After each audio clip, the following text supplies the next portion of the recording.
এটা হলো আমাদের রাস্তার অবস্থা। মোটামুটি অনেক জায়গা দিয়ে পানি কমে গেছে, কিন্তু এখনো অনেক জায়গায় পানি মানে আছে। পানি তুলনামূলক এখন অনেক অল্প, মানে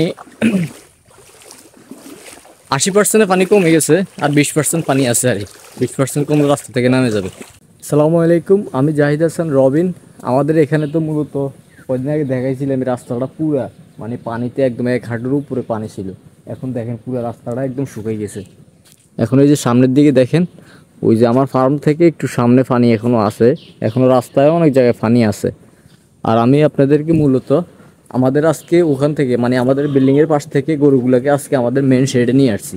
এটাই আপনাদেরকে আজকে দেখাবো। এই যে দেখেন, মূলত আজকে এদেরকে আমি শেডে নিয়ে আসছি।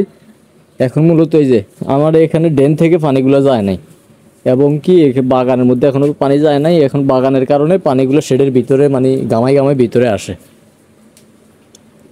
এই যে এখানে এখনো পুকুরের পানি কমে নাই, এখানে মূলত মাটি দিয়ে বান্ধিয়ে রাখছি।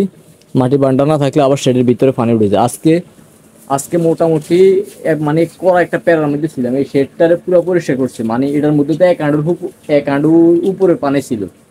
মানে এটাকে ভালো করে মানে মোটরের পানি দিয়ে ভালো করে পরিষ্কার করছি। পরিষ্কার করে মূলত গরুগুলোকে আজকে সবগুলোকে গোসল করাইছি।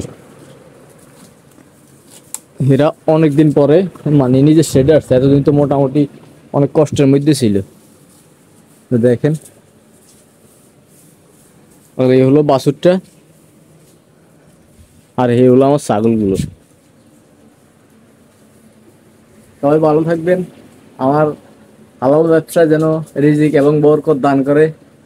সবাই দোয়া করবেন আমার জন্য। আল্লাহ হাফেজ। আসসালামু আলাইকুম রহমতুল্লাহি ওয়া বারাকাতুহু।